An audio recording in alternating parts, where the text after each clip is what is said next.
Hi అండి, నేను మీ Sriram and welcome back to my channel the cooking guy Telugu. ఈరోజు భోగి. సో అందరికీ భోగి శుభాకాంక్షలు. భోగి రోజున భోగి స్పెషల్ డిష్ పులగం. దీన్ని ఎలా చేయాలో మన ఛానల్లో చూసేద్దాం. దీనికి కావాల్సిన ఇంగ్రీడియంట్స్ ఏంటో చూద్దాం రండి. దీనికి కావాల్సిన ముందుగా రైస్ మరియు పెసరపప్పు. ఇప్పుడు ప్రాసెస్ ఏంటో చూద్దాం రండి.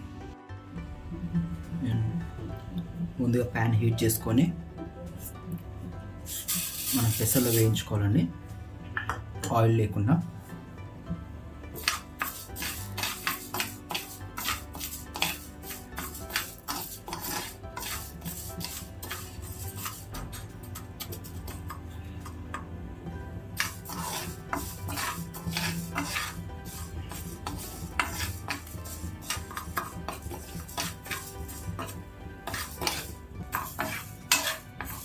ఓకే, ఇలా కలుపుకున్నప్పుడు మనకి ఈ పెసర్లు అనేవి లైట్ బ్రౌన్ కలర్లో వస్తున్నాయి చూడండి. సో ఇలా లైట్ బ్రౌన్ కలర్ వచ్చినప్పుడు మనం స్టవ్ ఆఫ్ చేసుకొని చల్లార్చపరుచుకోండి.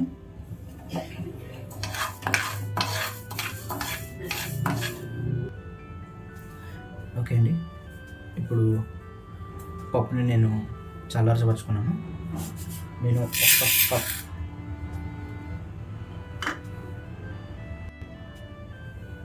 ఒక హాఫ్ కప్పు పప్పు తీసుకుంటాను,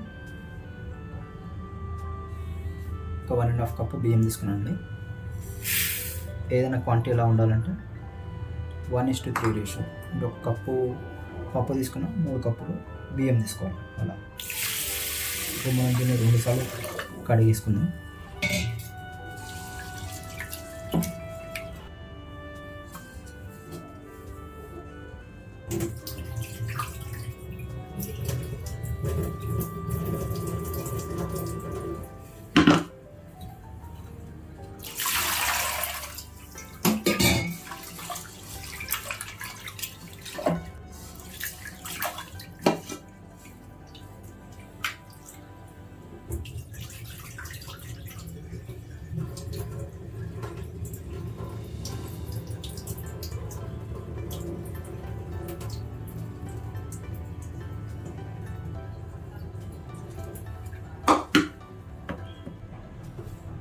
సో ఇప్పుడు నాకు పప్పు రైస్ వచ్చేసి 2 కప్స్ అయ్యాయి.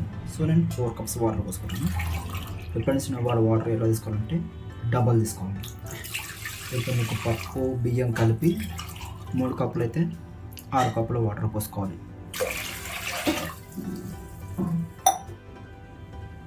కానీ స్టవ్ వెలిగించుకొని కుక్కర్ని పొయ్యి మీద పెట్టుకొని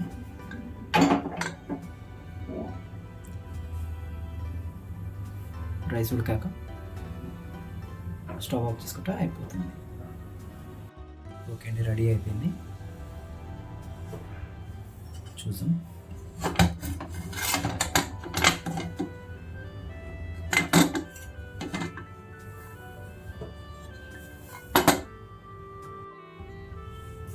ఓకే అండి, మన పులగం రెడీ అయిపోయింది. సో ఇప్పుడు సర్వ్ చేసుకొని తిందాం రండి.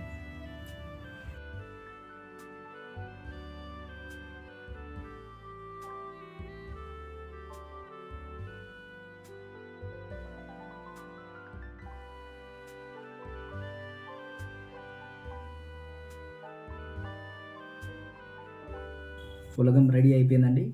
ఇప్పుడు ఇందులో నెయ్యి వేసుకొని టమాటా పచ్చడితో తిని చూద్దాం.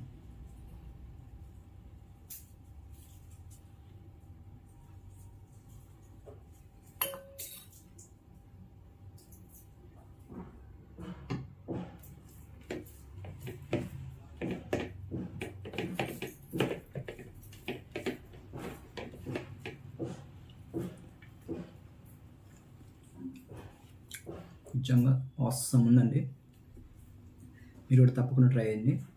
దీంతోపాటు టమాటా పచ్చడి చేసుకోవచ్చు, లేదా దోసకాయ పప్పు చేసుకోవచ్చు, లేదా బెల్లంతో కూడా తింటారు. సో ఇది మన ఆంధ్రాలో చాలా స్పెషల్ అండి ఈరోజు. సో ఈ వీడియో మీకు అందరికీ నచ్చింది అనుకుంటాను. Please like, comment, share and subscribe to my channel. మళ్ళీ నెక్స్ట్ వీడియోలో కలుద్దాం. బాయ్.